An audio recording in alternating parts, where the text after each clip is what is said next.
What up, bros, and welcome to the All Bros podcast. I'm Jonathan. Nah, I'm Caleb.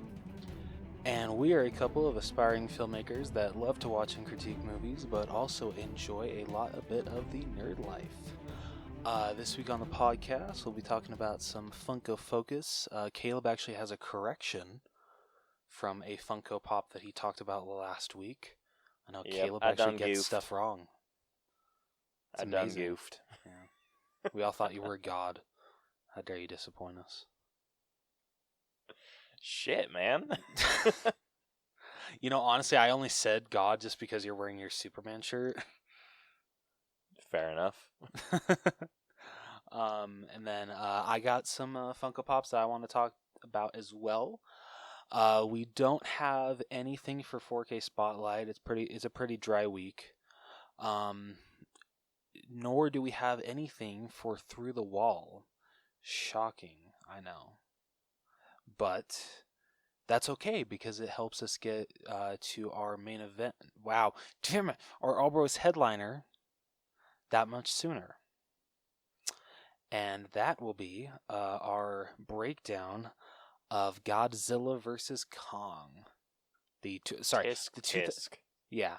2021 Godzilla vs. Kong, because there has been other iterations in the past. But anyway, Caleb, what do you say we get started? Let's do it. Hey bros, this is Caleb cutting in to ask for your guys' help to support a couple indie filmmakers we connected with and to support their upcoming film Willow and Lydia, the story of a couple that have struggles conceiving and turn to supernatural methods of help. Follow the creators on Instagram at SuperAstra and check out their campaign link in the description of this episode. They would really appreciate the help, and we love to support indie filmmakers, so let's make it happen. Again, all links and info will be in the description. Thanks, bros. Alright, so before we jump into our Funko Focus, I don't know if you guys checked out our Instagram this past week, but I mean, you guys should have. Come on, you got to follow us on Instagram. Like, come on, guys. Yeah, what the hell are you doing? At the All Bros, Twitter and Instagram and Facebook.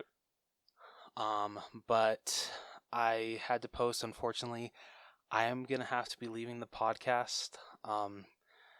Just some things have come up that unfortunately I'm not gonna be able to fit this in my schedule anymore. Me and Caleb actually have talked about getting him another co-host. He doesn't want to host this show alone, which I can understand. It kind of has always been like a two-person thing. So dude, for now, this is getting released on Monday. You know this. I just wanted to see how much I could carry it on for. Nah, I'm just kidding, guys. I'm not going anywhere.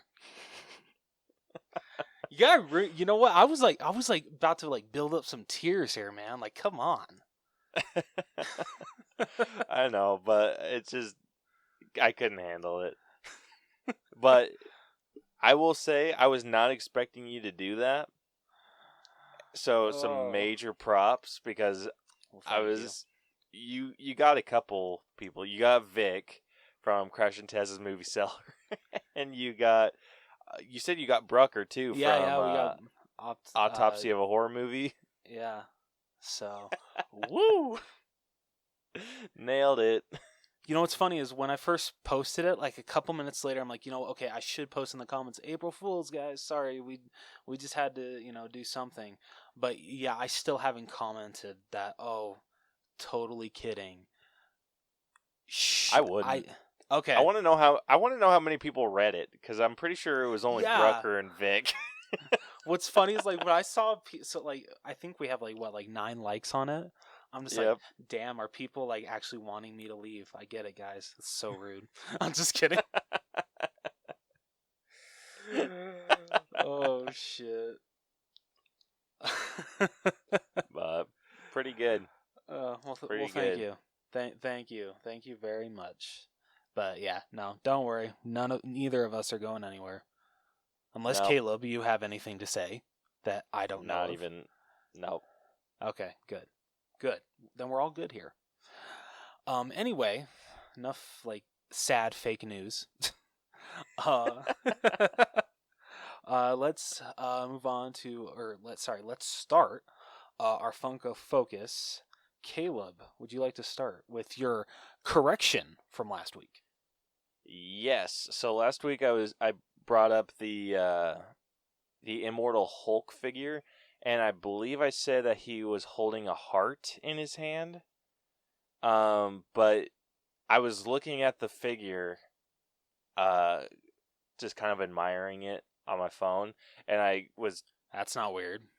Yeah, and the figure isn't holding a heart. He's holding the earth, and it looks like it's cracking, and there's like explosions coming off from it. It looks really cool. But I think the flames from the world, or whatever the crack is, the aura, whatever you want to call it, kind of made it look like a vein or something.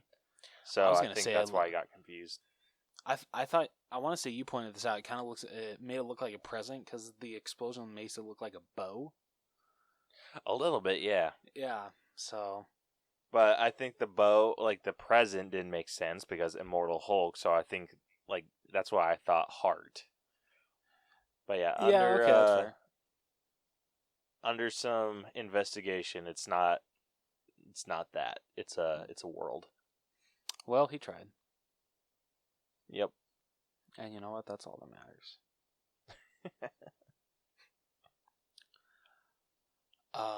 Is there anything else that you would like to talk about? Either this figure or... Well, that was my correction. Did you want to talk about your Funko Focus, and then I'll get into them? You got it. Well, hold up. Okay. Yes, sir. We got this messed up. So, yeah, that's my correction. We each have a Funko Focus to talk about. The only thing that I wanted to touch upon real quick is the Marvel Collector Corps box. The next theme got released, and it's going to be Year of the Shield. And so far, they've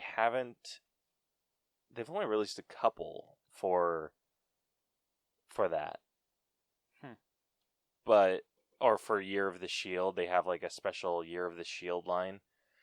They've only released the Winter Soldier one from Captain America: The Winter Soldier, where he's holding Cap's shield.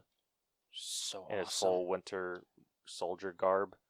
I don't know if they've released any others yet, but there's going to be a box about it. So, look forward to that. I'm not 100% certain whether or not I'm going to get this one. I might. I think I'm going to wait until they leak what's inside the box. That's fair. I get that. Yeah, but anyway, just thought I'd bring that one up real quick. So yeah, now you can do your thing. Okay. So for my Funko Focus, I went with the new line of Zack Snyder's Justice League Funko Pops. I know like a month or so ago they announced the black and white metallic set that's going to be at the Warner Brothers shop. And so that includes the black suit Superman, Diana in her white dress, Darkseid, and then I don't remember the hooded guy. Do you remember his name? I don't either. Okay, we'll call his name. We'll call him Hooded Guy. And then also in this line, there is going to be a metallic Darkseid that is not black and white, and that will be a Walmart exclusive. And then we'll have a black suit Superman that is in like the fist ground pounding pose. And that is just color. It's not black and white, and that'll be a Hot Topic exclusive. And then when it comes to just regular pops, we have Diana in her white dress, not black and white, holding an arrow. That hooded guy, not black and white. Superman, black suit in a flyable pose, not black and white. I'm just going to keep saying that. Darkseid sitting on his throne, not black and white. And then Darkseid holding his whatever the hell it is, not in black and white. You can't just say in color? No, I have to say not in black and white. Not black and white. Yep, it's my thing. Yeah. I have some issues with the Superman. I feel like Which one, though? the height, both of them, I the not black and white. wait, you have a problem with the fist pounding one? It's not it's not the pose or anything. It's Okay. the suit. It's odd because it doesn't look like the black suit. It's it's like it's the black suit, but it's like it's almost like a white logo. I mean, maybe it looks better in person. Never know. I hope so, but I just imagine that. Well, I didn't imagine it. The logo was darker. Like it was almost like a really dark silver. Can you imagine it? We imagined Zack Snyder's Justice League. It never happened. Whedon's cut is the only one that exists. Dude, that would be trippy as shit. I don't want to live in that world. No, I don't. No, I would not want to live in that world either. How trippy would that be, though? That would mess with my brain forever. Dude, for real, though. If I woke up, started talking about, like, Zack Snyder's cut, and they're like, what are you talking about? I would... Speaking of, like, director's cuts, really quickly. Okay, so you know the whole thing with David Ayer, how he's saying, like, oh, yeah, like, I really hope they release my cut of Suicide Squad, but, like, after James Gunn's The Suicide Squad, because they deserve to see the movie that I actually made, the one that scared Warner Brothers executives. Have you Yeah, I heard about that. Did you hear what Margot Robbie came out and said after that? No.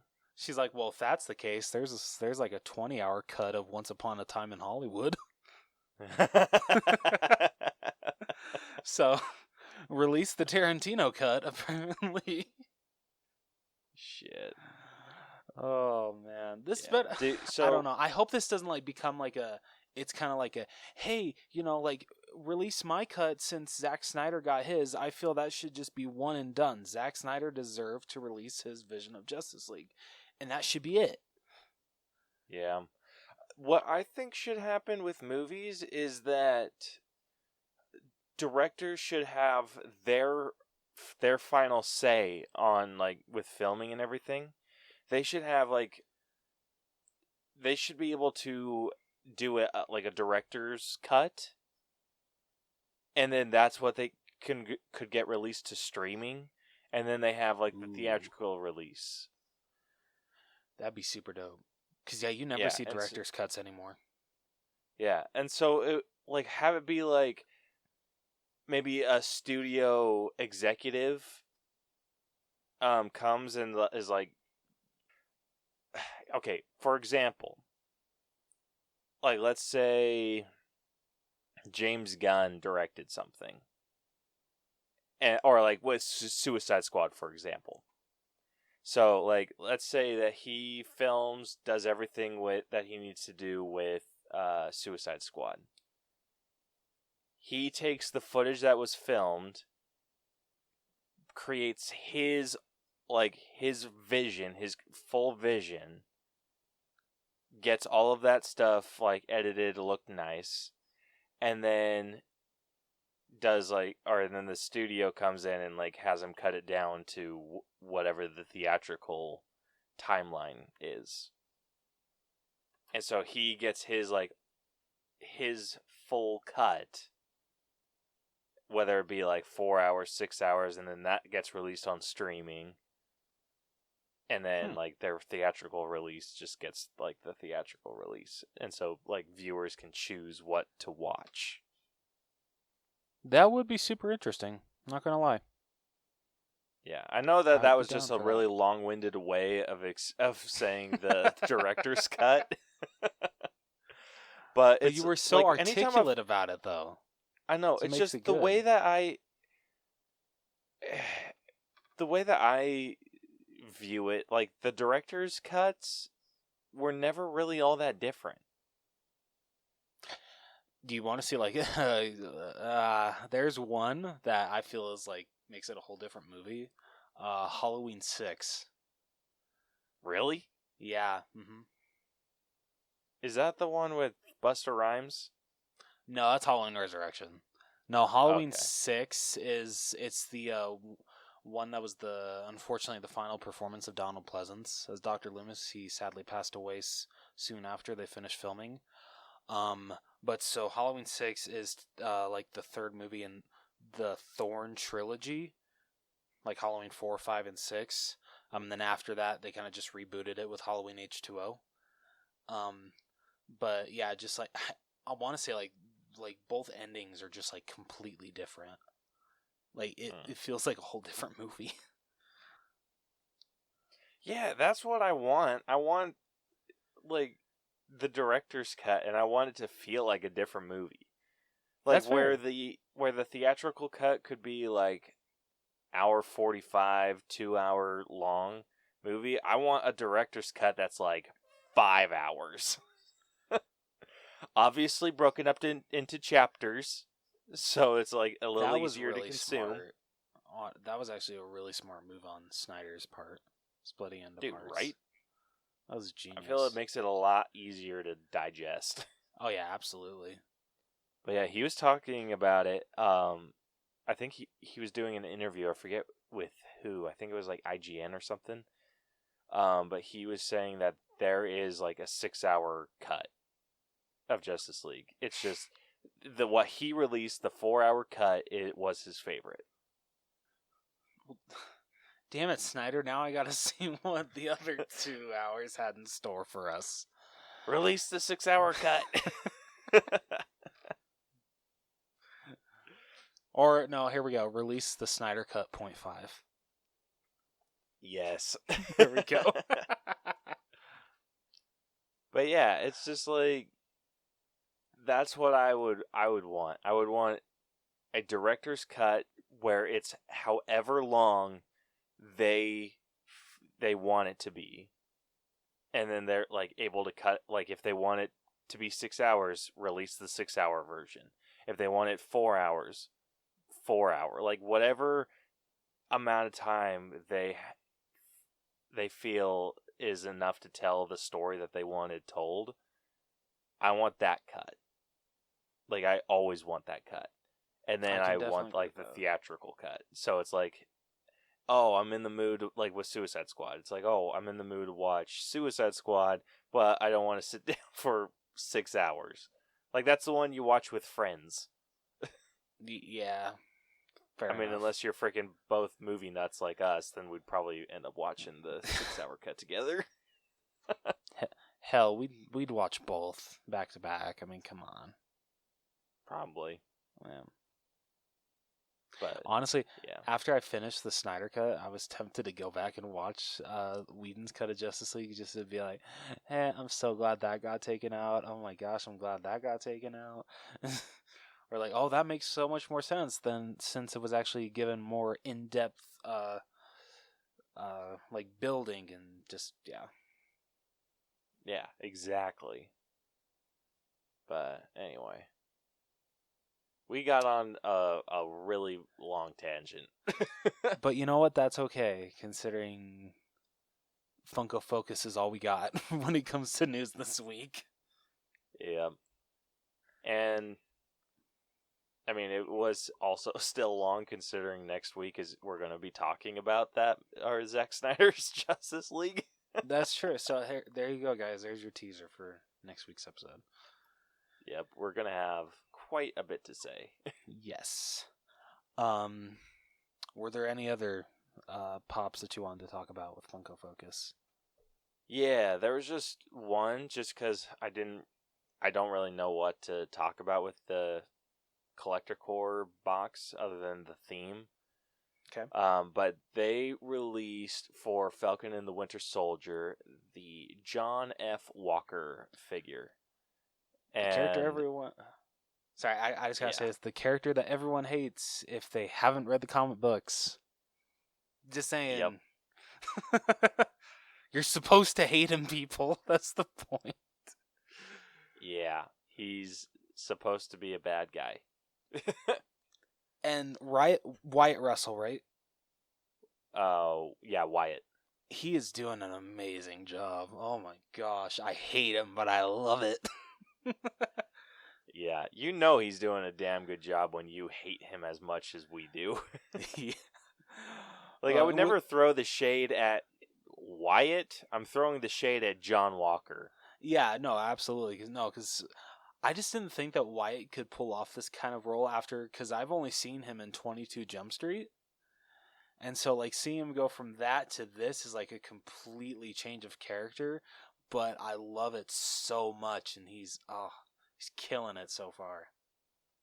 Yeah, he's doing really good. Did you know that he auditioned for Captain America originally? Yeah, even before Chris Evans, I saw that. Yeah. That's wild. That is very wild. In an alternate reality, we would be hating on Chris Evans. I mean, but you also have to think, if that was the case, the only superhero movie he would have ever done would be Fantastic Four, most likely. And so, like, the hatred might have been warranted for some people. Because there's a lot of people that hate those movies. I don't hate them. I mean, I don't know. I actually really enjoy the first Fantastic Four. The second one's fine. But especially his performance in there. It's fan-forstic that we hate. Yeah, exactly, because that's not the Fantastic Four. As campy as the first original two are, it still feels like the Fantastic Four. Yeah. Yeah, that's a really, really good point. But yeah, this John Walker, like, it's such a tough position to be in because it's like you understand, like, I understand that the need for the world to need a Captain America. Yeah.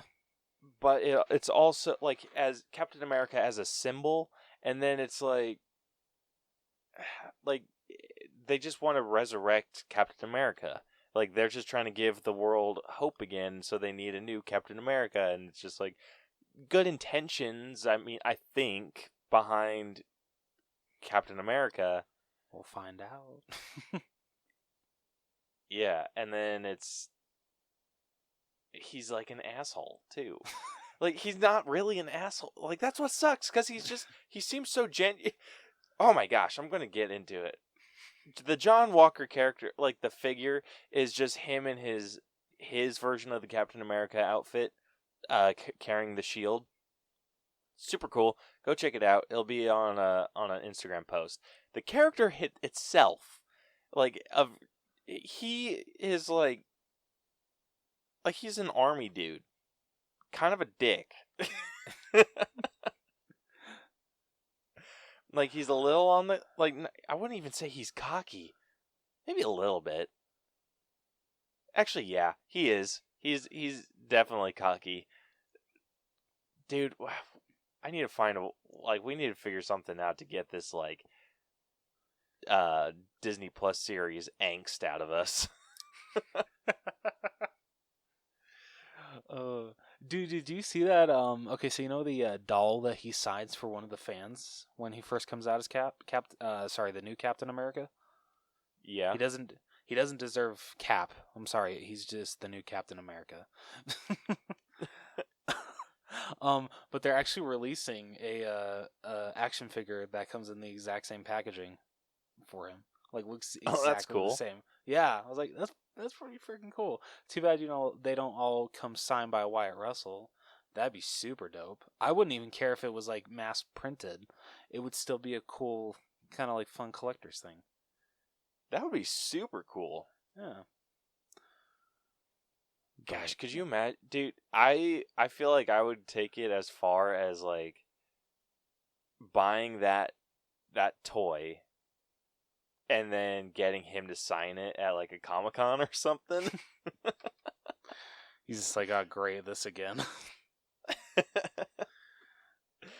Gosh, I'd be such a loser. But yeah, like, we need to figure something out to, like, get this angst out.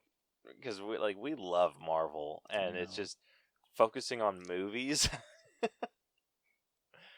Like we decided like when we started this we weren't going to do shows, and now it's like coming. Yeah, it's like coming to bite us in the ass. Yeah. Damn it. Well, okay, hear me out with this. Here's an idea. Okay, so you know how every 50 episodes we do a video game, right? Right. How about every 25 episodes we do a TV show? That's not bad. I don't hate that. So it would be like every 20. So it would be like if because what episode we're on 160, episode 164 right now. Yeah. So like, say if we were to do this like episode like 175, let's say we would break down WandaVision as a series. Okay, then what about the 50? Would we still do, or We'd like still when we do a get? video So game. it'd be 175, and then once we get to 200, do a video game. Yeah. And then 225, we do another show, and then 250, another video game. Yeah. Speaking of which, we're 264. We have not a super long time to figure out what video game we're doing next. Oh yeah, shit. Yeah, we definitely need to start putting our heads together for that one. Yeah. I don't know. My thought process too is just like, what happens when these shows run out? Okay, yeah, that's a good point. We'll figure something out. Yeah. We'll get back to you guys. Yeah. Maybe that's what we'll use. So we, just in case you guys didn't know, we are on Stereo, the Stereo app. Stereo. So, whatever. Jeez, oh my goodness. We are on that app, and we're trying to figure out what to do with it now. And so maybe this is where we get our Marvel angst out? Ooh, okay. I'd be down for that. Yeah, maybe you'll just like go and chat about the episodes when it comes out week to week. That'd be kind of fun. Yeah, I think that'd be super cool. I mean, I'm not saying like we should ever like do but say in the future if we wanted to, we could actually make those kind of episodes, like just like little episodes of us talking about like say like a certain episode of a Marvel show, like for like Patreon exclusives. Kind of like what I've seen other podcasts do. Like that's an idea.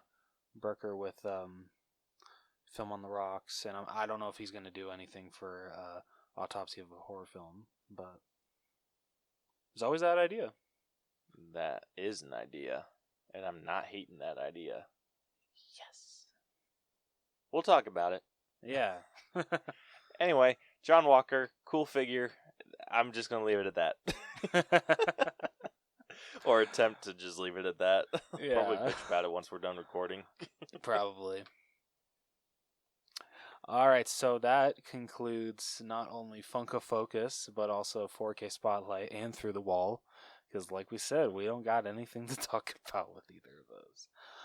So we will be jumping into our All Bros headliner of the week, which will be our breakdown of Godzilla vs. Kong. Caleb, what do you say we jump right into it? Let's get into it. I'm trying to spice it up because we always say like, let's do it.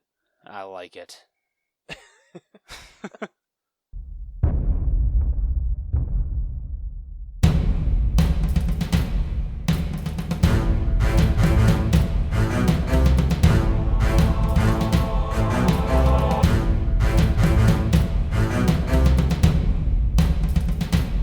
Alright, so Godzilla vs. Kong. That's what we're breaking down this week.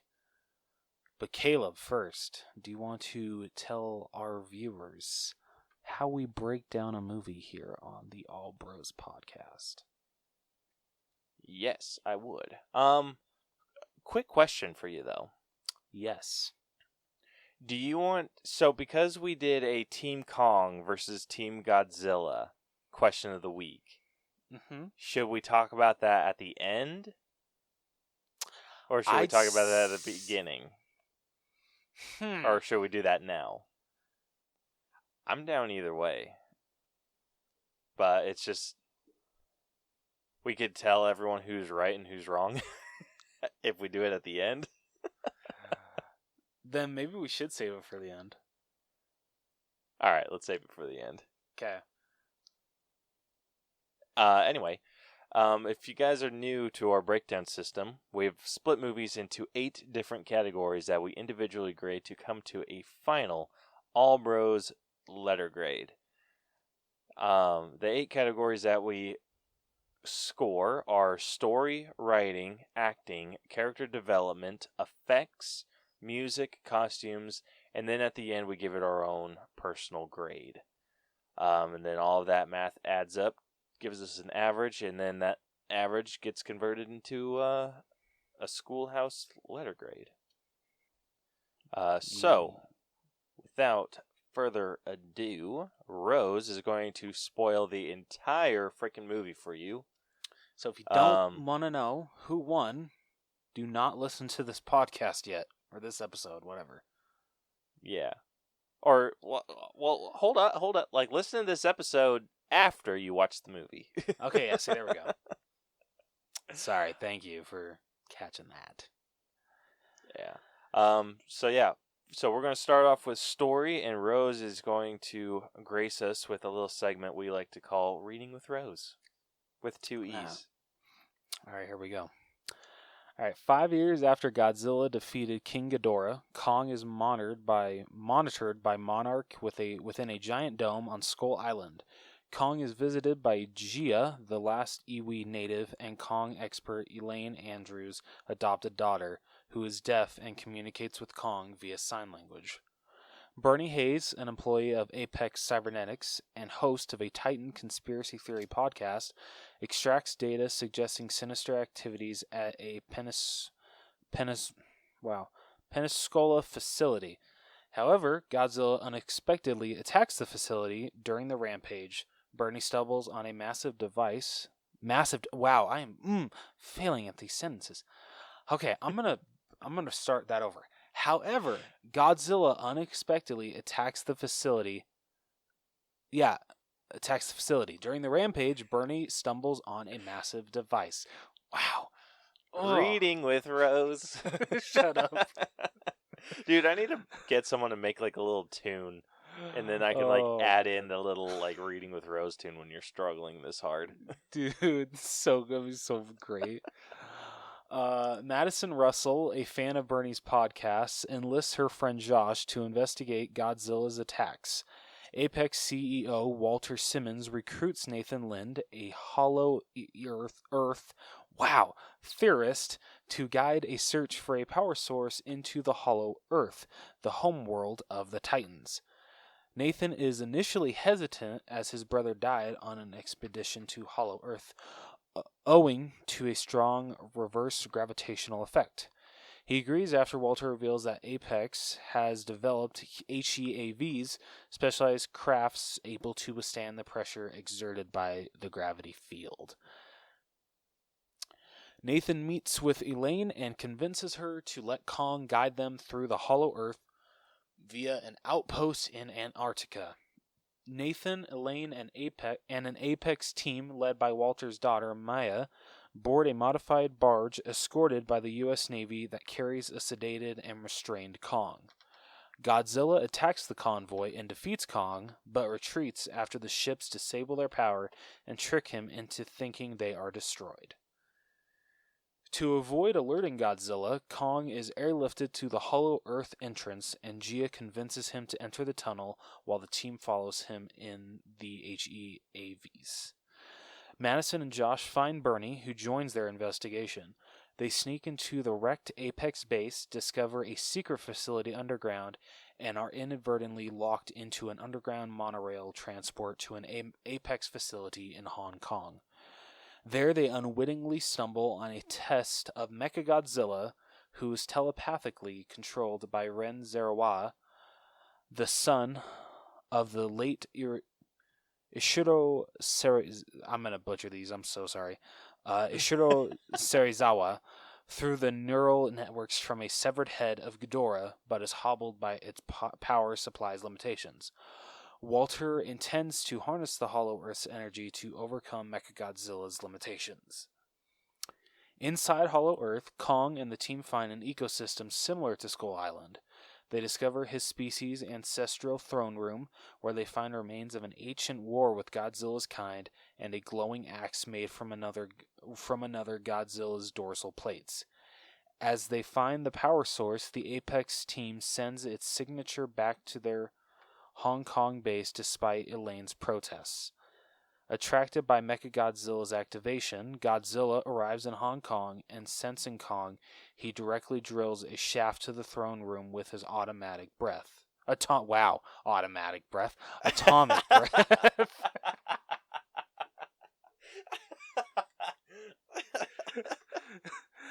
I think that's my worst one. Yeah, that was that was pretty good. Wow. All right. In the ensuing mayhem, Maya and the Apex team are killed while attempting to escape the Hollow Earth from their HEAV. Kong, Elaine, Gia, and Nathan ascend to Hong Kong, where Godzilla and Kong battle. Using the axe, Kong initially overpowers Godzilla, but is once again defeated. Madison, Josh, and Bernie are caught by security and taken to Walter. Despite Ren's concerns over the power source's volatility, Walter orders him to activate Mechagodzilla. Consequently, Ghidorah's consciousness possesses the mecha, kills Walter, and electrocutes Ren, and then attacks Hong Kong. Godzilla and Mechagodzilla battle, but Godzilla is overwhelmed. Nathan revives Kong by destroying the HEAV, and Gia convinces him to help Godzilla. As Mechagodzilla overpowers both Titans, Josh short-circuits Mechagodzilla's controls with Bernie's flask of liquor, stalling the robot. Godzilla supercharges the axe with his atomic breath, allowing Kong to destroy Mechagodzilla. Madison, Bernie, and Josh reunite with Mark Russell, while Godzilla and Kong acknowledge each other before going their separate ways. Sometime later, Monarch has established an observation post in the Hollow Earth where Kong now rules. Why the This was a decent movie. Like, overall. The individual aspects of it suffer a bit. That's right. I mean, so far this is my favorite legendary monster movie. I loved this one. Yeah, like, this is easily one of my favorites too. It's definitely a shut your brain off movie. But I feel like you should kind of expect that from a Godzilla or Kong movie, unless you're talking about Peter Jackson. Well, okay, maybe not like a Kong movie, because, you know, we do have Peter Jackson's King Kong, but Godzilla movies definitely. Yeah, it's just massive amounts of destruction. So and beautiful. Yeah, it's like, shut your brain off, watch some big ass creatures beat the living shit out of each other. It's a good time.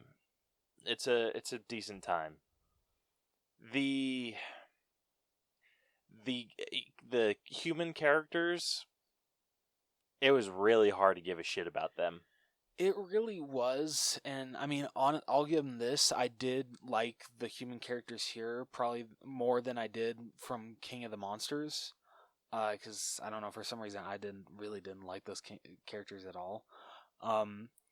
But I feel with the story, the way that I look at it, the meeting up of Godzilla and Kong makes sense. That, you know, if Kong leaves Skull Island, Godzilla will be able to find him like that, which he does. It makes every single time that they fought, it made sense. yes, like the storyline with with the human characters, you really don't give a shit about. Like, you don't come to these movies for that kind of shit. But when it came to like actual like character development, with not really character development, but like the story between Godzilla and Kong, their rivalry, I don't know, just I feel it flowed very well. Yeah, so we ended up giving the story a 75, which it's not like top of the line, obviously, but it's not like absolutely awful either. It's kind It's of no cats. Yeah, it's like right below Wonder Woman 1984. Okay. That's not bad. That movie's sitting at a 76. Oh, damn. Or that's Yeah. that's what the story is writing. Oh, okay. Is I was gonna say, like, damn. Sorry, I didn't know not it was that the low. overall percentage. Oh. Yeah, the story for Wonder Woman, it's pretty equal, but I think this one was just a little bit lower because it was so basic and the human characters you could give two shits about. I will say this, the surrogate or the adopted mother of what's her face, Gia, Yeah. the little girl, horrible parent. I'll give you that. Yeah, she's a better parent to Kong than she is to her adopted daughter. Yeah, and it's not like she mistreats her or anything.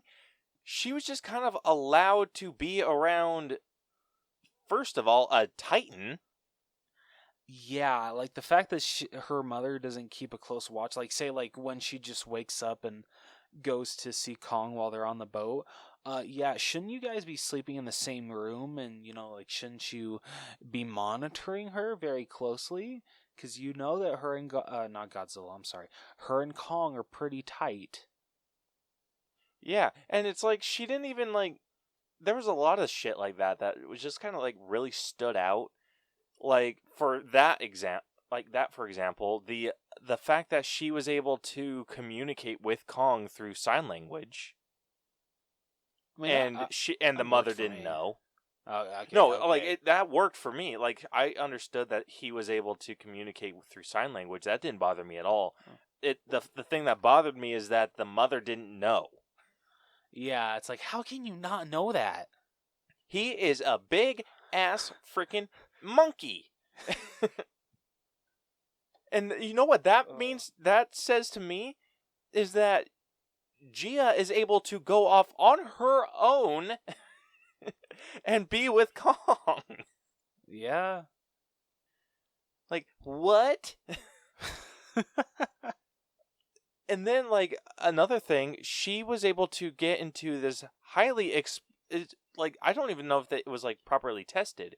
She jumped into this HEAV, which is just like a floating excavation thing. Travel to Hollow Earth, and the way that they travel to Hollow Earth is they have to travel 1,000 miles per hour, and then the gravity suddenly inverts itself. And this is a dangerous ass mission, and she just kind of jumps on. There was no like discussion about whether or not she was getting on. It just she does. Like this was the most arguments because they were talking about, oh, she needs to come with us to Hollow Earth. The mother's just like, no, that's dangerous, and they're like, she's the only one that can communicate with Kong. Guess that makes sense, and then nothing else. Well, it's like, well, when you put it that way, okay, yeah, sure. I'd be like, duh, what you just say? It's just like little shit like that. And also, moving on from like the Kong aspect of it, whatever Millie Bobby Brown's character was doing, can you say the security in that place was shit? Yeah. Okay, really quickly, I want to get your opinion because I saw this with my coworker / good buddy JC, and he pointed out that the whole Millie Bobby Brown and that whole story arc with her, honestly, you could take that out and it really wouldn't affect the story. It's literally only in there just because they needed a recurring character from Godzilla movies that they've done with Legendary, because they already had recurring ones from Kong Skull Island. They needed the same with Godzilla. Honestly, I don't even think that was their purpose. It's just they absolutely did need someone to tell Godzilla's side. Yeah. But it's just like, it made sense that the people from Skull Island, which I don't even remember if those characters were from Skull Island. I don't remember, honestly. I've only seen Kong Skull Island once. Yeah, because I remember Tom Hiddleston being in that and Brie Larson being in it.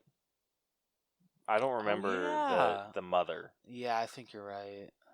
Wow, my memory sucks. Yeah, so they had someone to tell Kong's story, what was happening with Kong, and follow along them.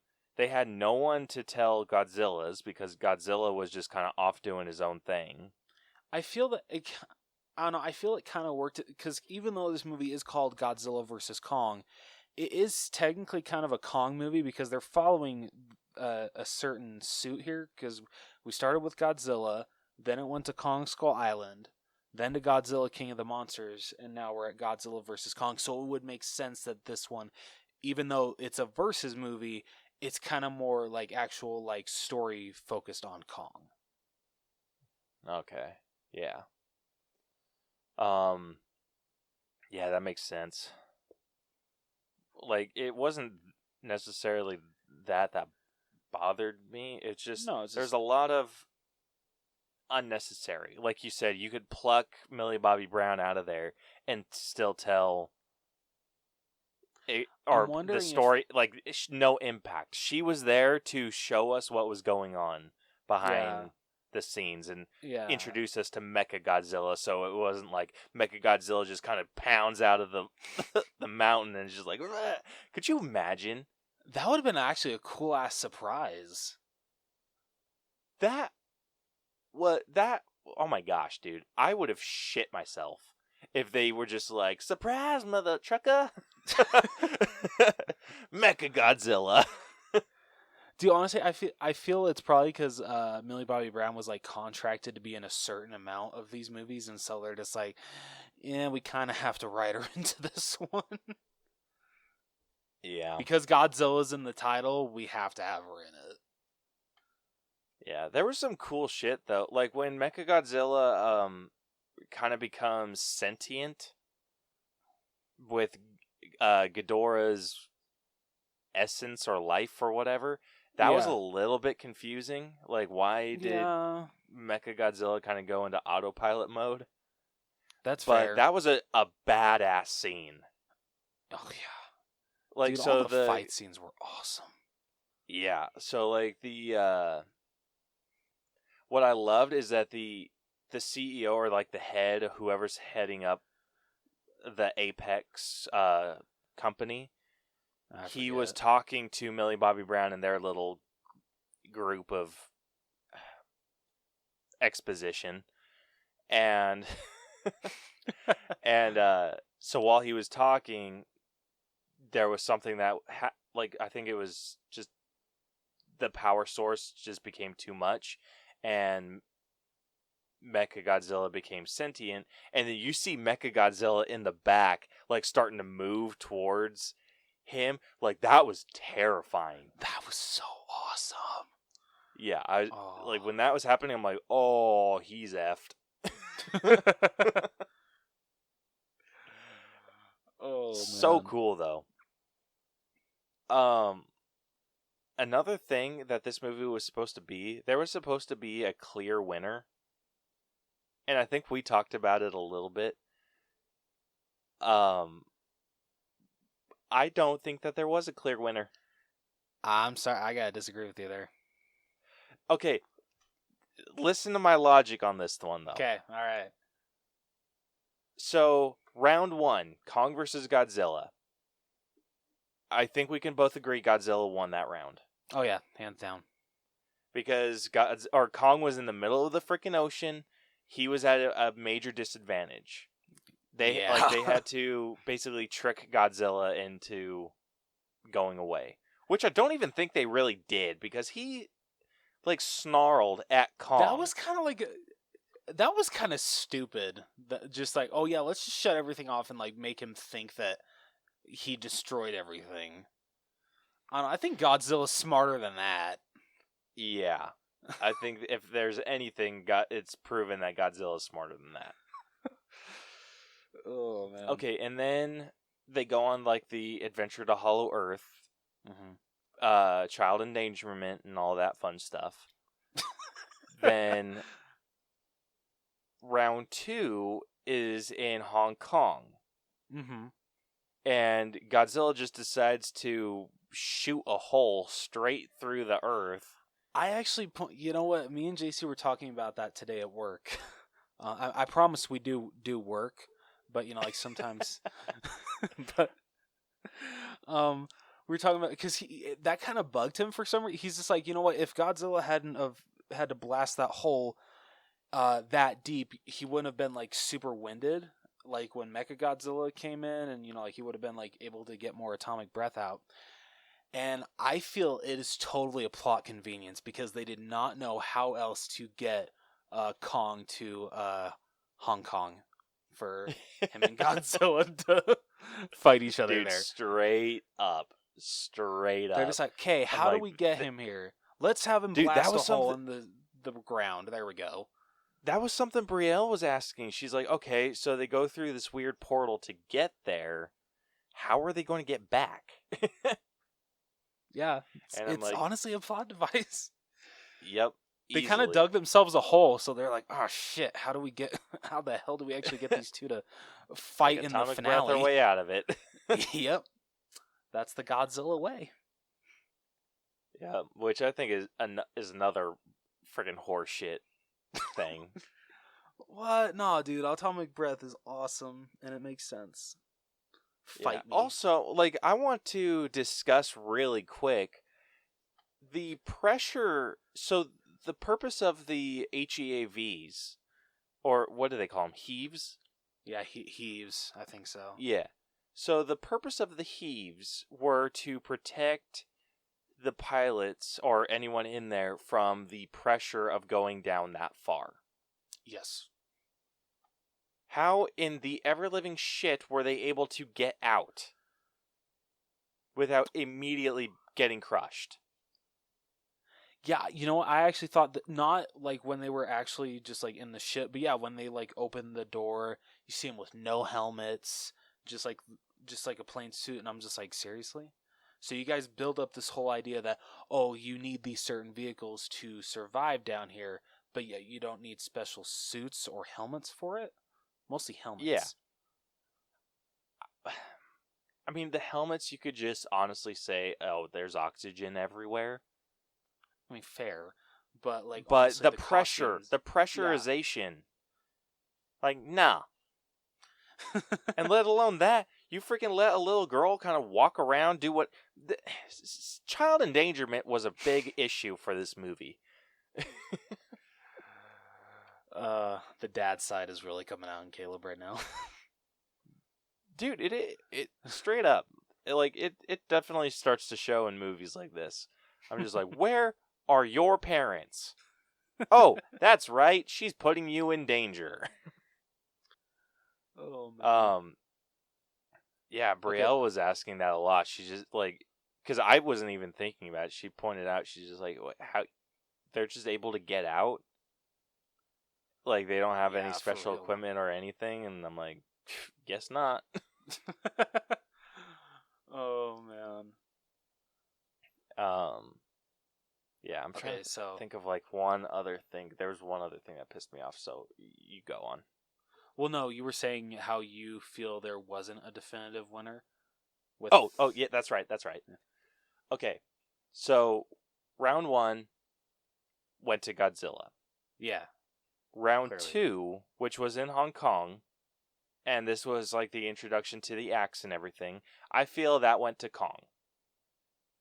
fair. I'm sorry, I keep bringing up JC in this episode, but he's like literally, he's the biggest Godzilla fan I've ever met. So, but he pointed Dude, we out should have had him on. I know, I thought of it like at the last minute. I'm like, damn it. But he pointed out a good point that after technically Kong wins, Godzilla never really fell down. He kind of just like turned around and then started round 3. So it's kind of just like a quick breather.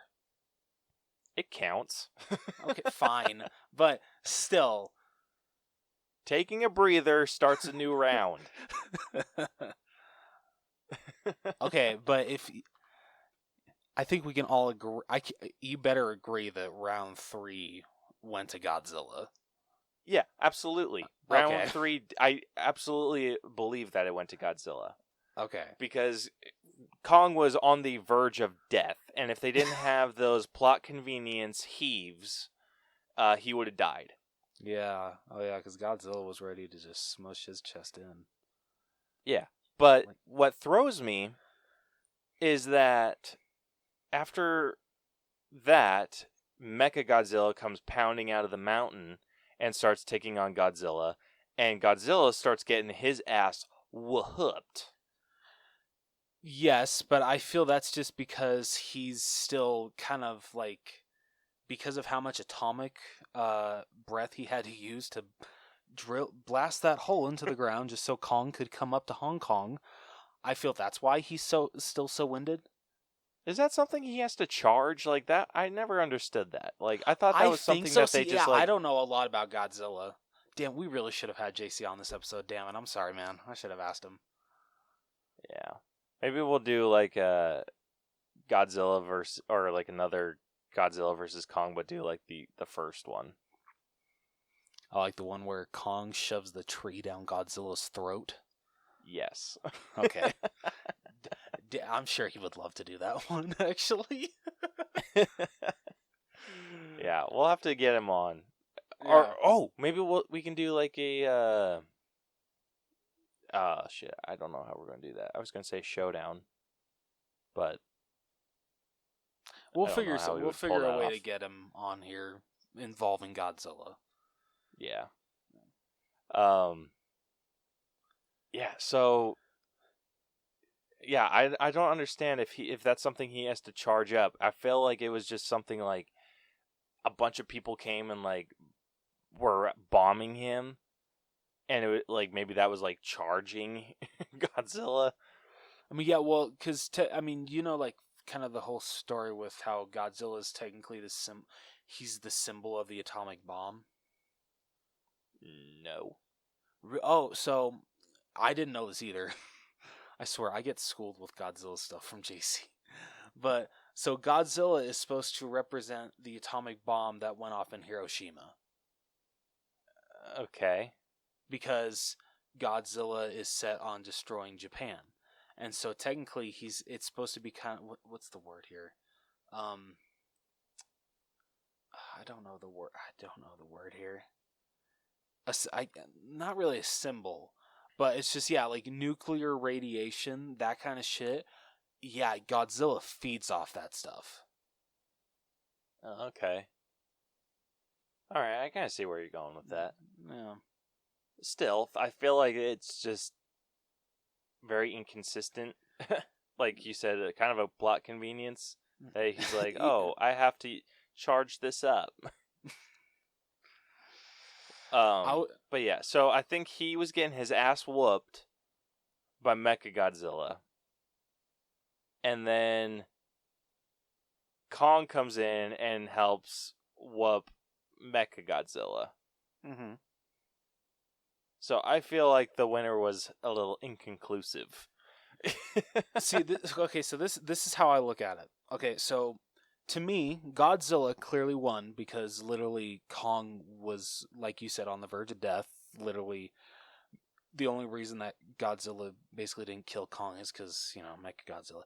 But anyway, the fact that when Godzilla is getting his ass kicked by Mechagodzilla and, what's her name, Gia? Yeah.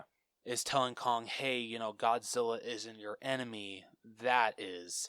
And so when Kong decides to, help Godzilla, freaking rips the head off of Mechagodzilla, which is such an awesome scene. I freaking loved it. I feel that even though like that's Mechagodzilla, that does not count as Godzilla. So technically, and I feel because it kind of showcased in the story that they have a mutual understanding now. The fact that Kong saved Godzilla, and so it's just like, hey, okay, you know what? You saved my ass. I'm just gonna leave you be. Let's just go our separate ways, and we'll call. I don't know if they're gonna call it. I wasn't true. saying like that because he beat Mechagodzilla that counts as him beating Godzilla. I was more. It's more like the rock paper scissors. Okay. Like Godzilla beats Kong, Kong beats Mechazilla, and Mechazilla beats Godzilla. Okay, that's fair. I don't know. I feel Godzilla clearly won. When at the end, just to me, like when it just comes to those 3 rounds that just Godzilla and Kong had, like you said, the fact that Godzilla literally had Kong on his deathbed if he would have stepped any harder on his chest. Yeah. Honestly, thinking through this, like Kong gets his ass whooped a lot. Dude, honestly, that part. Okay, so in the first fight, when Godzilla is literally dragging him down in the water, I felt freaking bad for Kong, and like when he like comes up and is just throwing up water, I'm like, damn. Yeah, but you also gotta like think about this with if they didn't drop those depth charges, that would have been the end of the movie. Yeah, true. Like the humans always kind of had to come in with an assist for Kong. Yeah, that's true. And then like same when they were in Hollow Earth and they were getting attacked by that weird like dragon snake. Mm-hmm. And the snake kind of wrapped his wing around Kong's face, and then they bombed the snake, and then he's like rips it off and then does his thing, like rips it in half, and Kong's kind of cheating. Yeah, a little bit. I'm just like, hey, I got these little tiny monkeys doing some of the work for me. Godzilla's doing it all by himself. What the hell? Yeah. So I guess that's an argument you can make too. Okay, I guess my argument wasn't really that strong. But no, honestly, okay, I can go with Godzilla being the ultimate winner. But I mean, even though I feel like Godzilla definitely won, it was such a brutal fight each round. Like, gosh damn, that was a fair fight. And both rounds I feel were close, or all 3 rounds, especially the last 2. I think the first round was a little unfair. Because Godzilla's main territorial thing is water. So yeah, he definitely had. It's kind of like it's the last 2 rounds were pretty. It's neck and neck. It would literally be. I know I reference this movie so much. It's like Freddy versus Jason. Like say, they're fighting underwater. Of course, Jason's gonna have the advantage because he was drowned in water. He turns into Bane. He's just gosh. Oh my gosh. That'd be so funny. That's like I was born in the dark. I didn't see the light until I was a man. Oh my god. Oh my gosh. I mean, that's probably true for Jason, considering. Yeah, that basically is true. He didn't. I mean, I don't know how old he was when he came back to Camp Crystal Lake in Friday the 13th Part 2. Yeah. Which we still need to watch. Need to eventually watch that. But overall, 75 is a pretty decent score for the story. Yeah. Like, it's just plot hole after plot hole after plot hole. Yeah. But you don't go in for the plot. You go in to see some big-ass creatures kick the living shit out of each other. And if that's all you're looking for, you're going to get it. I feel with any Godzilla movie, that's what you want. And trust me, you guys are going to get that with this movie. Yeah. It's like, you want to see some big ass monkeys beating the shit out of each other, or lizards and monkeys, you watch Godzilla versus Kong. Bam. Or is this Kong versus Godzilla? No, it's Godzilla versus Kong. Godzilla versus Kong. Okay, cool. I don't know, Yeah, I it's feel like the that same has a thing. If better you want to ring to watch, it. if you just want to watch some ripped ass dudes drive some fast cars, you watch Fast and Furious.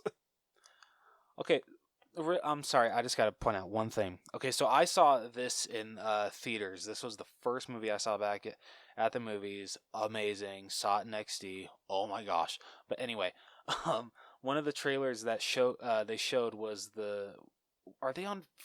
Is it 9 or 10 that they're on right now? I think it's 9. It's 9. Okay.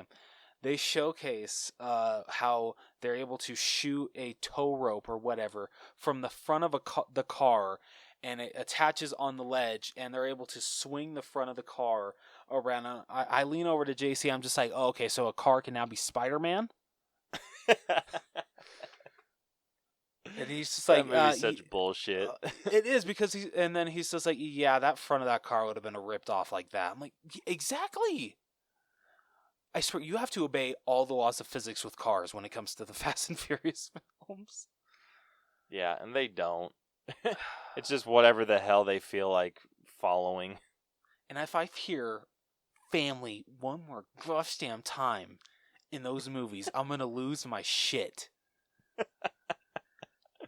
And I'm sorry, like, I like John Cena, but I'm sorry, I don't like him in that role.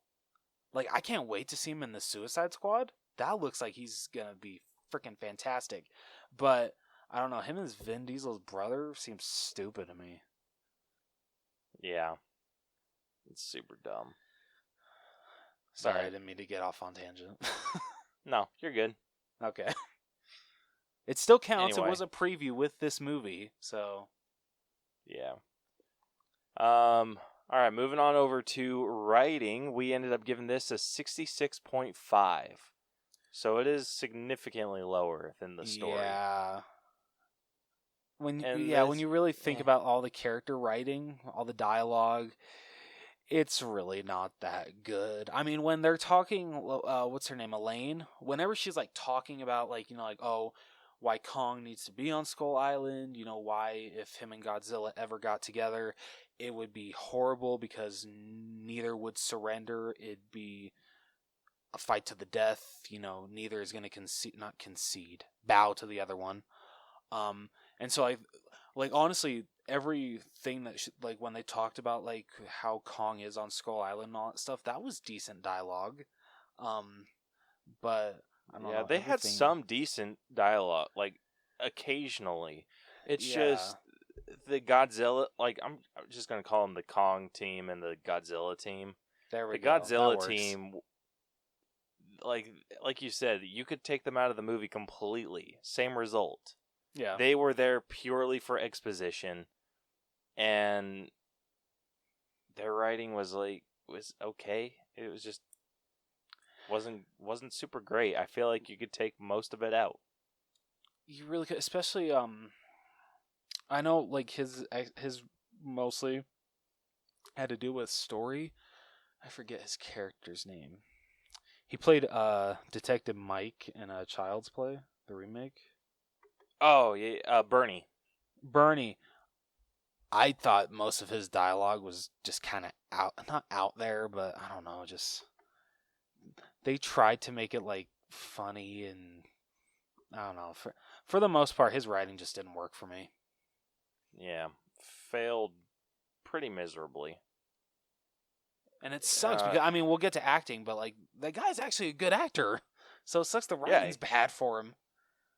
Yeah, he's an amazing actor. It's just I feel poor like character writing. Yeah, they didn't really care that much. It didn't feel like they cared that much about it in this movie. Yeah, like I said, this movie could have just seriously been fully CGI with like occasional close-ups of the Godzilla versus Kong fights, and we would have been happy. I probably would have been more happy. Yeah, probably. Not gonna lie. So pretty weak writing. and Yeah, just child endangerment. I think that was a big writing issue. I mean, I get it. You got to write a script around a 2-hour monster fight. But I don't. I feel the writing could have been stronger. Yeah, and it's just like I said, the child endangerment thing. Like that's a big freaking plot hole. Like you could have made her an adult. Yeah, I mean, I don't know how long it's been since between Kong Skull Island and this one. I mean, in real time, it's like 3 years. 3-4 years, but I don't know how it is in actual movie time. Yeah, so like we said, it's okay. It's the writing works for the movie. It's just lots of exposition and lots of shit you can take out. Yep. All right, moving on over to acting. I just did everyone as a whole. I did too. There were no standouts. Not one. Yeah, and we ended up giving acting a 75. I'll give him this. This is the biggest positive that I have for this movie with acting. So, okay, you know the character Josh, Madison's friend? Yes. Okay. He's played by Julian Dennison. In Deadpool 2, I thought he was annoying as hell. I really did not like him.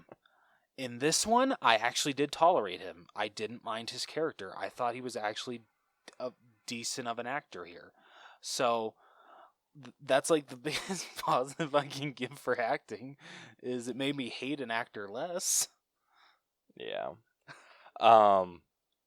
Braille pointed out to me with Millie Bobby Brown, her American accent sounds very nasally. It does. Oh, I can absolutely agree with that. Like it always just sounds like her nose is clogged up. No, I can definitely agree with that. But yeah, it's just the acting wasn't anything to write home about. It was good. I feel like there were some reactions that were maybe underdone, where something crazy was going on and everyone's just fair. like when it should have been how Alexander Skarsgård, I feel like he brought his A game to his screams when he was piloting, and he's like, wow. I was actually pretty good. I thought Rebecca Hall, who played Eileen, she was pretty good. She was okay. Horrible parent. Horrible parent, absolutely. But she was all right. Yeah. And then Brian Henry. Oh, sorry, go. Her acting is very dry. That's fair. I feel like you could take her, any character that she's played and mix them up and still have the same character. Okay. And then, like we talked about, Brian Henry, just character was horribly written, and it sucks because he's such a good actor. Yeah. So, and 75, their performances weren't, completely unwatchable. Yeah. Really cool. Okay, have you seen Godzilla, King of the Monsters? Yes. Okay, so you know Mark Russell, Madison's dad? Yeah. Okay, so you know how he played a big part in that movie. Did you kind of find it annoying that he literally was on screen for 20 seconds in this movie? Yes, it did. I was like, for someone monitoring Godzilla, you kind of did a real shit job. Yeah. What's the point? So. I understand that you want to be make sure that Godzilla isn't endangering anyone, but it's just what's the purpose? You guys can't freaking attack him. Yeah.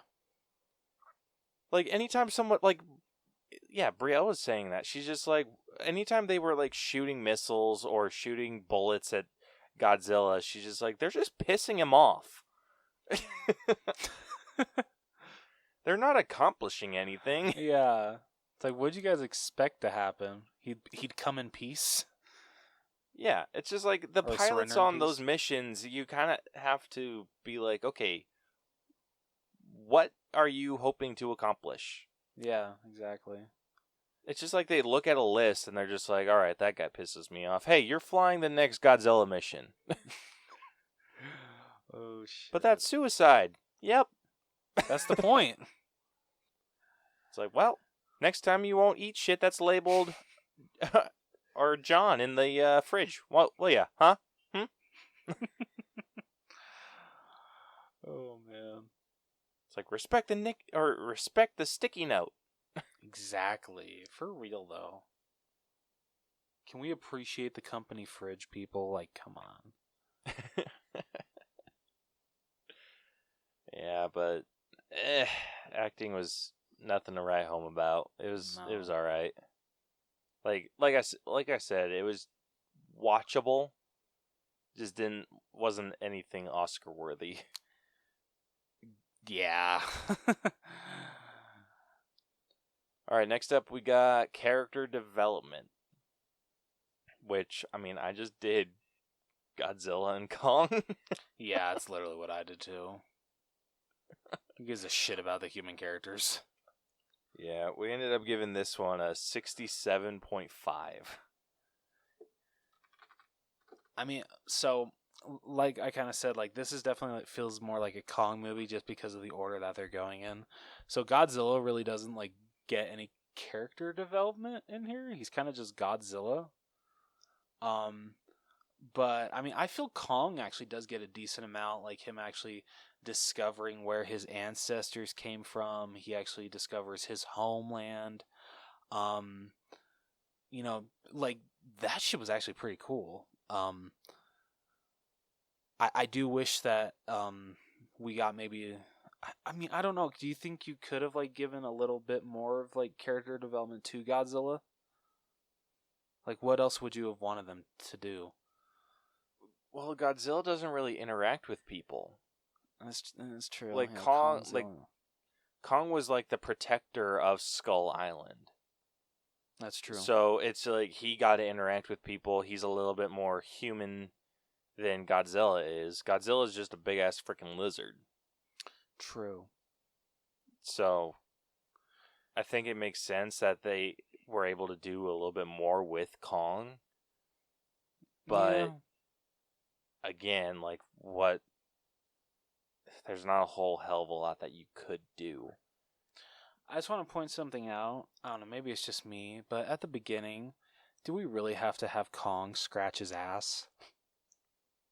Yeah. Apparently that is an absolute necessity in these movies. Okay, because I'm just like, okay. Because like the opening title for this movie was like freaking awesome. Like it gets you like so freaking pumped. But then yeah, all of a sudden, like the next shot is Kong waking up on Skull Island, him walking over to the waterfall. But before he does that, yeah, he's scratching his ass as he's walking over there. I'm like, really? I didn't need to see that. It's like, nice. Oh man. You know, Yeah, there's I don't know some why that bugged me. animator. No, you know, there's some animator being like, or like sitting there being like, "This is what my tuition is paying for." Like I am in a shit ton of student debt just to be animating a giant monkey scratching his ass. Worth it. I'm making good life choices. Hey, if that was the only job I was able to acquire on a Godzilla movie or / Kong movie, whatever, I probably would take it just to be able to have the experience of working on one of these movies. Am I wrong? Nah, you're not wrong. I'd lose some dignity. I definitely would. Yeah. But I'd bounce back. It's all good. Yeah. There's just like, I feel overall there's just a lack of character development. In a movie like this, it is extremely difficult to do. Yeah. Definitely. But it's just, they were able to do what they could. They had like a moment of respect with Godzilla and Kong. I loved that. And I feel like that look wasn't even like a look of like mutual respect. It was a look of Godzilla being like, I freaking whooped your ass, dude. Like, you know. Yeah. Like, you know. You know. Like, I'll do it again if I need to. Have you heard what the director came out and said about a sequel to this one? No. No, actually, it's good, because I wish every director would say this. He's just like, okay, let's pump the brakes on that, and let's first hear what people liked and didn't like about this first one. I'm like, yeah, that sounds like a great idea to me. Fair enough. I want at least 6 rounds in Godzilla vs. Kong 2. Yeah. We got to double it, guys. We got to double it. Double or nothing. Yeah. Moving on over to effects. This is where this movie shined. Oh, so much. So I watched this at home on my own TV, and I still thought the graphics or the effects were incredible. Like, there was nothing I didn't like. I don't care that they're both CGI. The movement, the way that they decided to have each character move was just so beautiful. It made sense, and just like it's so amazing how far CGI has come, because at no point did I ever believe that Kong and Godzilla were not there. Yeah, exactly. It really felt like they were, and amazing. So good. Honestly, my only real complaint, and this isn't even a complaint with this movie in particular, I just don't really care for the design of Godzilla. See, okay, I'm actually gonna kind of go off of that. I actually am. I know you're gonna say the ratings. So I know you're gonna say the ratings of what we gave the effects for this, but okay. So you said you didn't like the design of Godzilla, right? Yeah, that's not an issue with this movie. It's just overall, I think it's just very hard to see what's going on. Like, I feel like the bumps on his skin or the scales or whatever you want to call them, and he has such tiny eyes, and it's very hard to see where his eyes are unless they're glowing when he's about to do his atomic breath. I mean, I get where you come from. I mean, I love the design of Godzilla in these legendary films. But I don't know, for some reason, I did not absolutely love the design of Mechagodzilla. And maybe it's just because I don't love Mechagodzilla in general. Like, he reminds me too much of a, I sure hope JC doesn't listen to this episode. He's going to kill me for saying this. He either reminds me too much... No, he reminds me too much of, like, a Dino Zord from Power Rangers.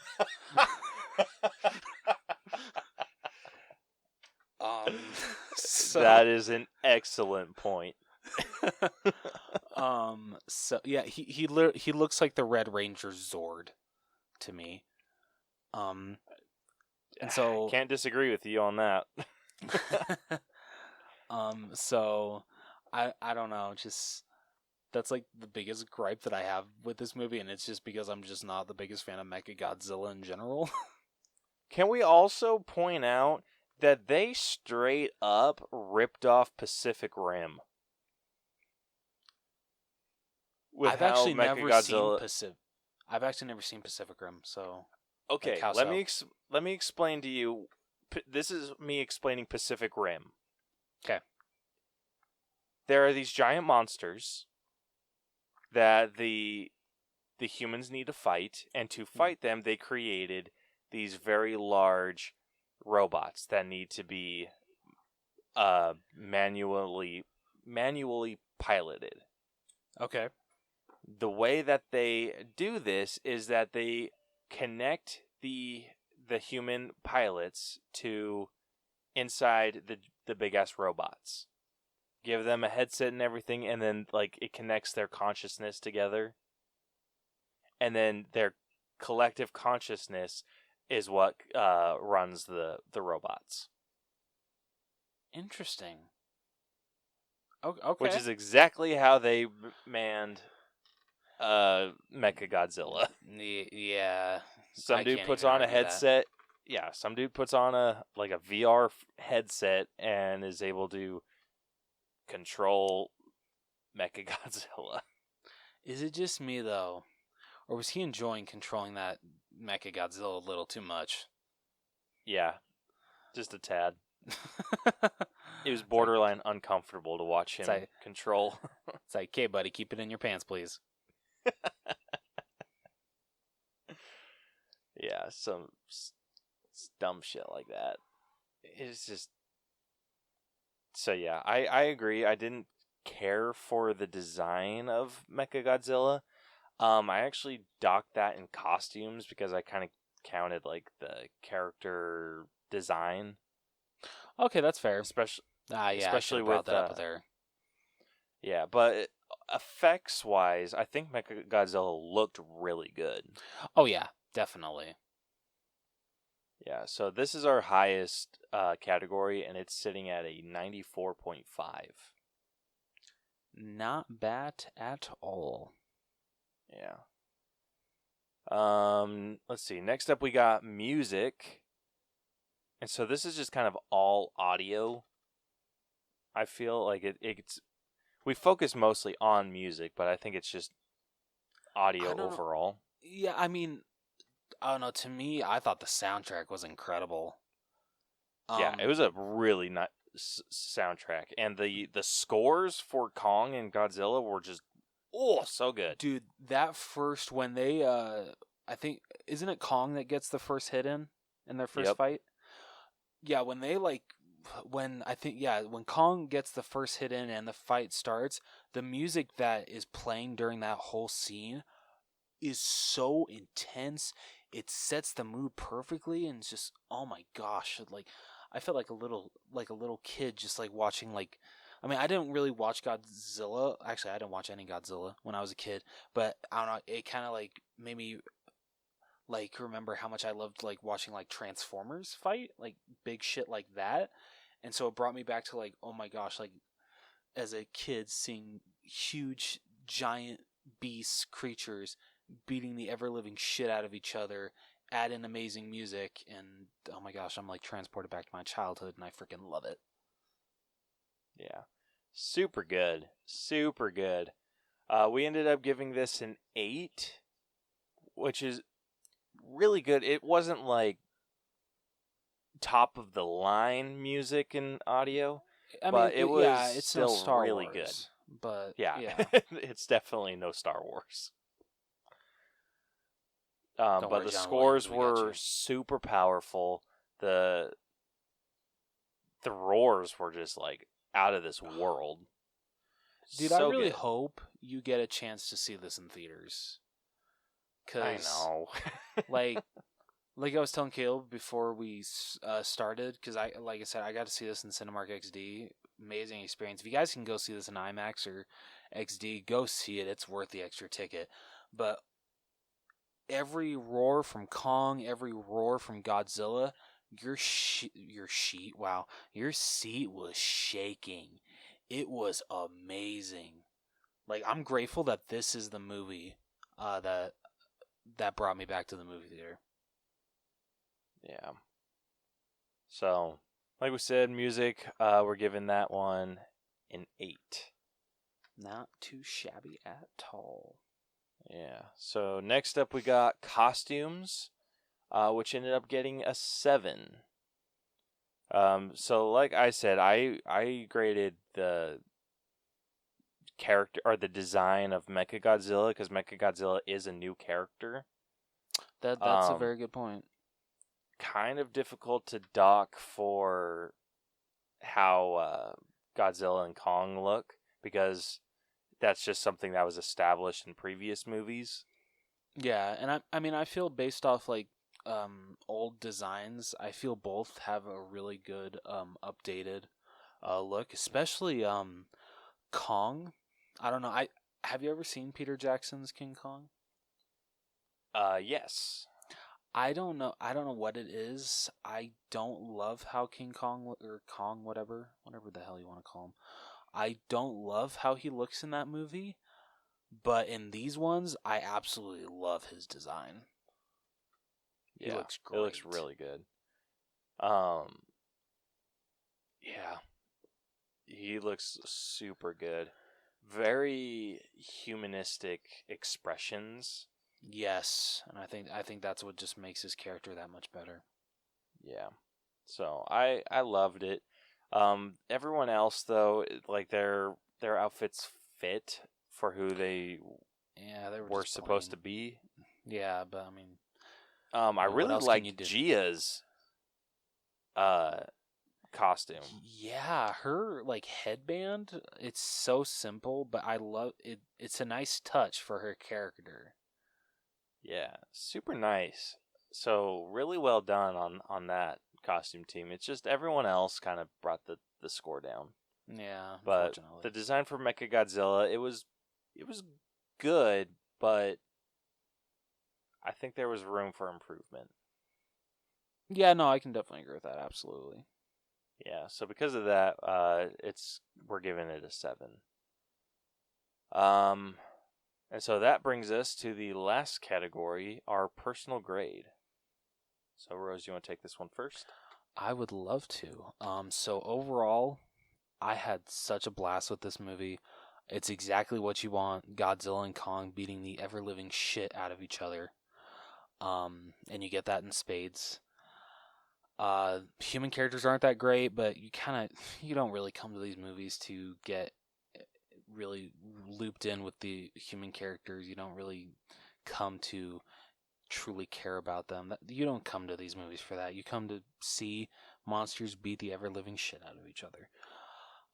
But yeah, so this is my favorite so far in the legendary line of Godzilla and Kong movies. Can't wait to see what they do next. I'm giving this a solid 80. Nice. All right. So I'm actually going to go up a little bit higher than you. Hey, awesome. No, I'm glad to hear that. I really like this movie. Like I've said, it is a shut your brain off and enjoy movie, and that's exactly what I did, and I had a really good time. It's super fun to kind of talk about it with with my wife and not feel like we are bothering anyone.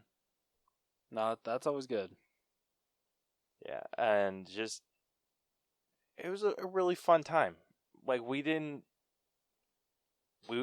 expect anything to be like Oscar worthy. It wasn't one that I felt. I mean, I did pay attention to it, but it wasn't one that I felt like I needed to pay attention to understand exactly. the overall point of the movie. Exactly. So, yeah, I had a really good time. It was a lot of fun, and I would recommend this to anyone who enjoys big, just destructive movies like this. So yeah, I'm giving it an 85. Hell yeah. Love it. Yeah, so with that averages us out to an 82.5.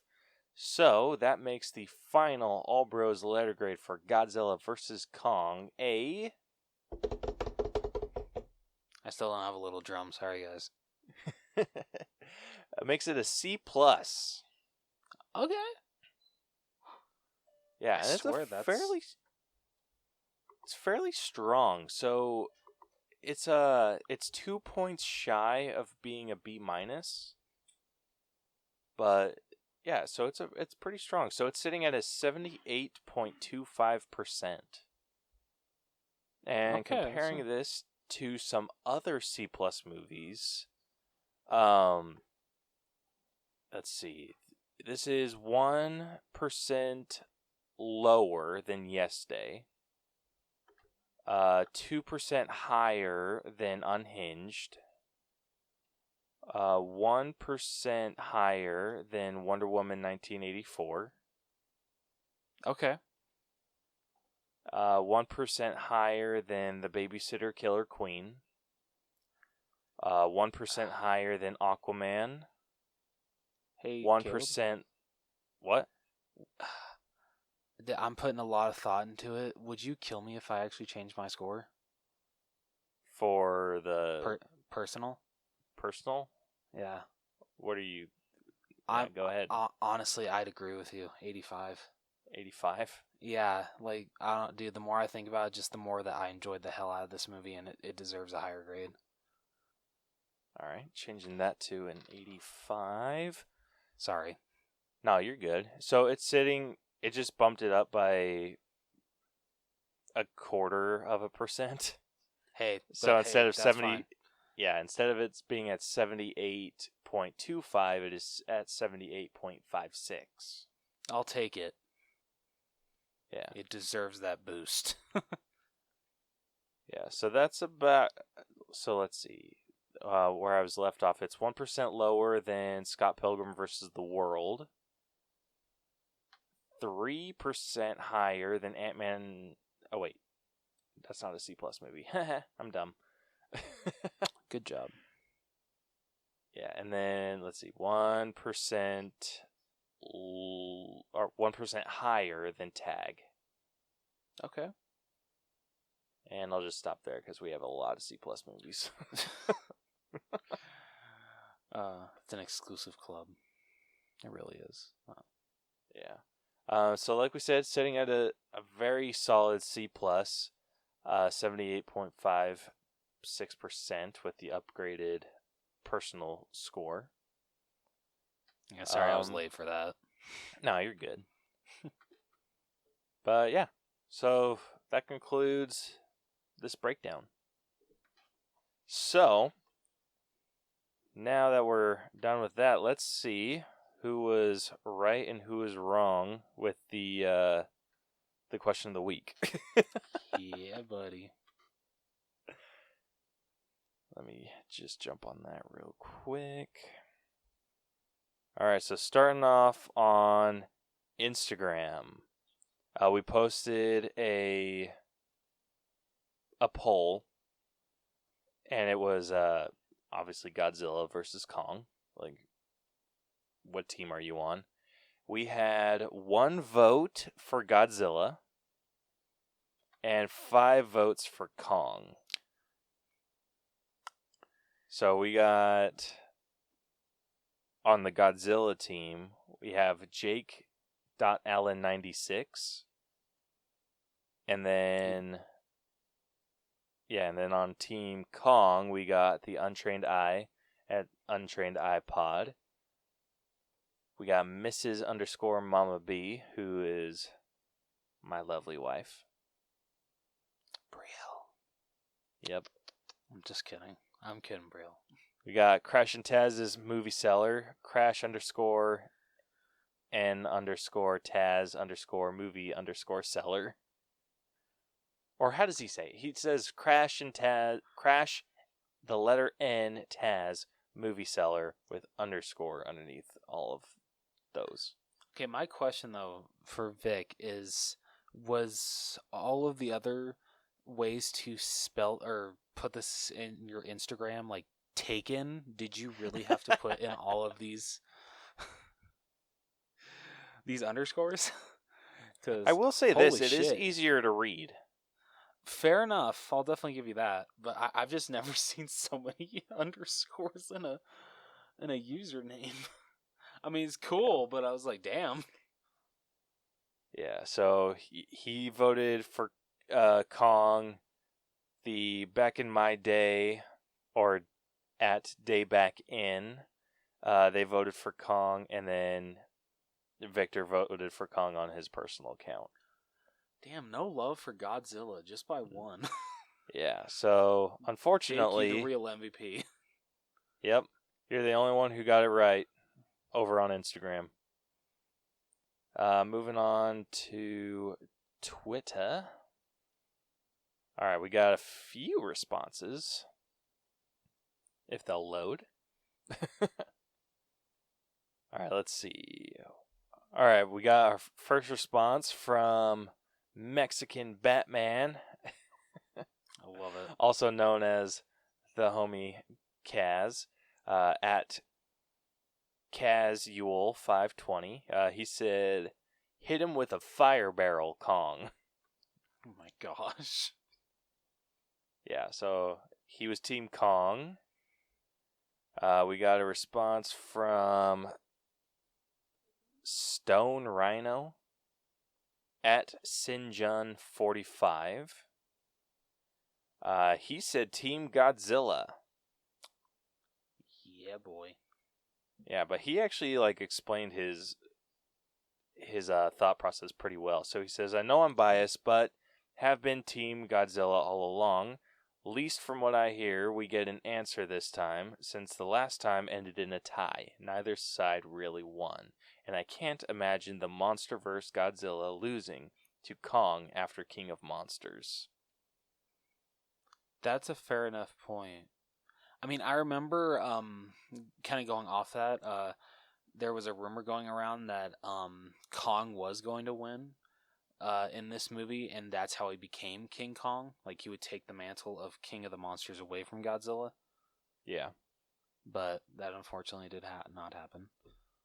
Sorry, yeah, guys. but we had a really good conversation about the Godzilla versus Kong discussion. Nice. But yeah, he says that Godzilla is the king of monsters for a reason. He's just too tall and too heavy to be taken down. Plus, with all of his powers, like the atomic breath. He says that he thinks Kong will have a larger role in the film, which you are absolutely correct. Yeah. Damn, you called this movie. Yeah, damn straight. Let's see. He said there would be hints, or there have been hints of Mechagodzilla, which, again, correct. Okay, he's got to be psychic. Yeah, right? He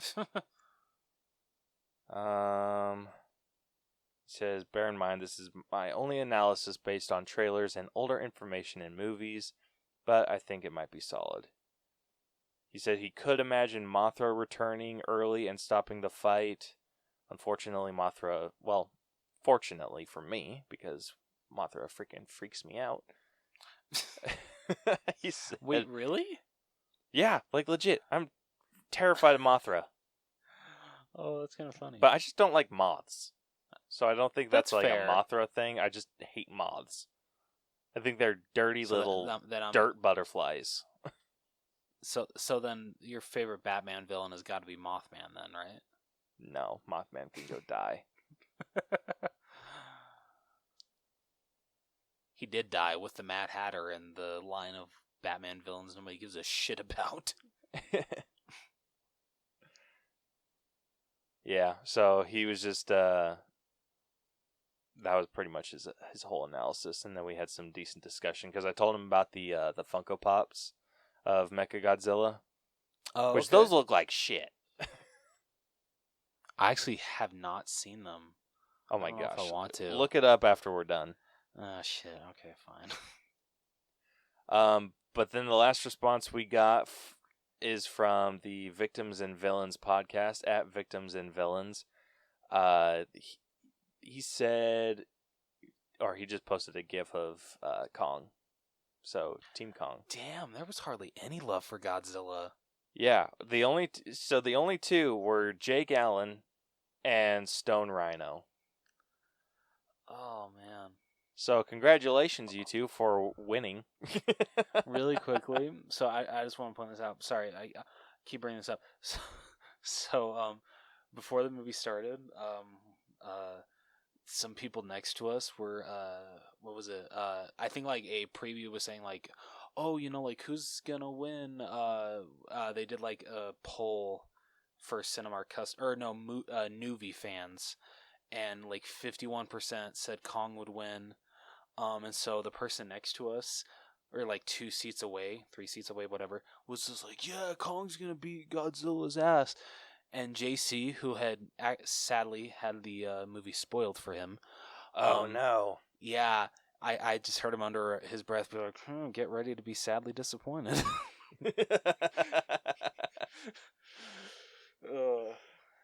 Dude, I just know it. If Kong would have won, JC probably would have like gotten up and walked out of the theater. He'd been like, "This is bullshit." Dude, it's super hard to imagine that Godzilla wouldn't win. It's true. I mean, like you said, like the fights were brutal. They were very well executed, and like there were some parts that it kind of felt like a close call. But yeah, in the end, Godzilla was the clear champion. Yeah, but it's just like if you think about it for longer than like 2 seconds, Godzilla has atomic breath. Kong doesn't have shit. That's true.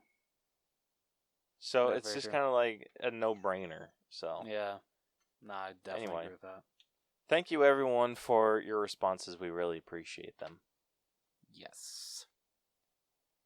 But anyway, that concludes this week's episode. If you guys liked this episode and want to hear more of our stuff, be sure to follow and subscribe to us wherever you listen to podcasts. We are pretty much everywhere you listen to podcasts. You can also catch all of our episodes on YouTube. And be sure to follow us on social media. We are on Facebook, Twitter, and Instagram. Just search at The All Bros. Hit us up if you have episode ideas, want to answer our question of the week, or if you want to join us on an episode. We would love to have anyone on, like legitimately. Like just tell us like you want to be on, and we'll let you know what movies we have in mind. Yep, we'll set it up. Yeah, and then, or you can also email us at theallbroschannel@gmail.com. And go check out our website, tinyurl.com/theallbros. There's links and everything that you need to know about us on that website. As well as links to our merch store, which is on TeePublic, tpublic.com/user/theallbroschannel. Links will be in the description. Did you see that we got another design taken down? Yes, Which one are you was it? It was It was another Warner Brothers one. Oh, for hell's sake. Yeah. I forget which one it was. This is some bullshit. Oh, gosh. Which one? It was one that I was like really pissed off about because I drew everything from hand. Oh, no. It was Joker. Are you serious? Yep. Gosh, yeah, freaking horseshit. Screw you, Warner Brothers. I drew that from hand. That is Or I drew that by hand. That was absolute garbage. Yeah, so screw you, Warner Brothers. Even though you made this movie, still screw you. Yeah. Honestly, I think if you guys, okay, I'm like 2 more design takedowns away from just having it be like a request where you give us your address. Oh well, that wouldn't work. Oh, and we'll give you our PayPal information. You give us your address, and we will send you the artwork of your choosing. It feels like that's the only way that we're going to be able to actually have a store anymore. Yeah, straight up, because Warner Brothers freaking sucks. Go, dude. I honestly thought Disney would be the company that would get after us a lot, but no. Dude, apparently Disney's come in freaking popped us in the back a couple times. I mean, true, but I mean, not as much as the brothers have. True. That is absolutely true. They've been going hardcore because the last one was Aquaman. The one before that was the Justice League one I made. Yeah, and then before that it was like the DC villain rankings. Yep. Jeez Louise. Freaking bullshit. Straight up. Anyway, So next week's episode, we will be breaking down Zack Snyder's Justice League with some special guests. Oh, yeah. So you guys can look forward to that. And until next time, this has been the All Bros Podcast. I'm Caleb. And I'm Jonathan. And we'll catch you guys next time. Deuces. So long. How was that? Not bad. Okay, good. But like I said, remember, you follow that pattern of like good, bad, bad, bad, bad, good, bad, bad, bad. Shut up.